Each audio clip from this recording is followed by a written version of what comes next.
નમસ્કાર, આપ જોઈ રહ્યા છો સ્પાર્ક ટુડે ન્યૂઝ। પાટણ જિલ્લાના રાધનપુર ખાતે હિંમત વિદ્યાનગર શ્રી અમરજ્યોત એજ્યુકેશન ટ્રસ્ટ રાધનપુર સંચાલિત શ્રી કેડી ઠક્કર બાપા ઇંગ્લિશ મીડિયમ સ્કૂલના ધોરણ 2 માં અભ્યાસ કરતા વિદ્યાર્થી ચૌહાણ યુવાન યુસુફભાઈ ઉંમર વર્ષ 9 નાલંદા વિદ્યાલય રાધનપુર ખાતે યોજાયેલ ખેલ મહાકુંભ 2024-25 અંડર 11 ચેસ સ્પર્ધામાં તાલુકા કક્ષાની શાળામાં પ્રથમ નંબર તથા જિલ્લા કક્ષાએ દ્વિતીય નંબર પ્રાપ્ત કરેલ છે। તેમજ ધોરણ 8 માં અભ્યાસ કરતા વિદ્યાર્થી સોલંકી રુદ્ર કાંતિલાલ અંડર 14 ગોળાફેંક સ્પર્ધામાં તાલુકા કક્ષાએ દ્વિતીય નંબર પ્રાપ્ત કરેલ છે।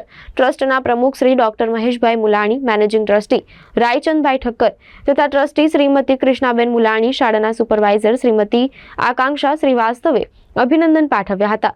સ્પોર્ટ ટીચર શ્રીમતી પલકબેન જોશીના અથાગ મહેનત તથા સતત માર્ગદર્શન મળવાથી સફળતા પ્રાપ્ત કરેલ છે। તેમજ બાળકના પિતાશ્રી બાળકને ઘેર ચેસનું પૂરેપૂરું જ્ઞાન આપી બાળકની ચેસ પ્રત્યેની રુચિ પાછળ પૂરતું ધ્યાન આપે છે।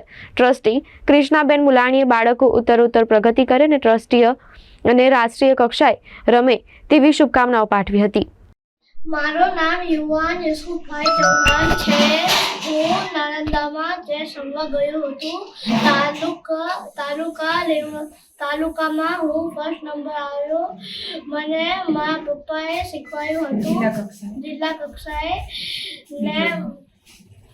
ને મારા ગુરુ અને મારી સ્પોર્ટ ટીચરે બહુ મહેનત કરી છે। હું 1 વર્ષથી અહીંયા કેડી ઠક્કર બાપા અમરજ્યોત અને MM જોટામાં એમ કે સ્પોર્ટ ટીચર તરીકે આવી છું।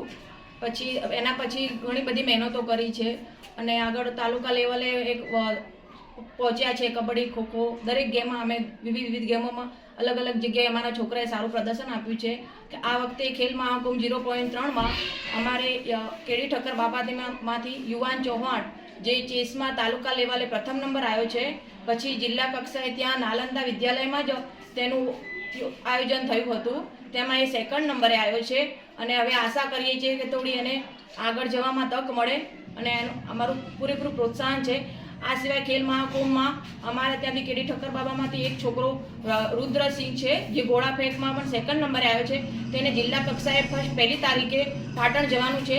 પછી MM જોટામાંથી પલક રબારી છે, તે 400 મીટર દોડમાં સેકન્ડ નંબર આવી છે, તેને પણ પાટણ જિલ્લામાં જવાનું છે 2 તારીખે।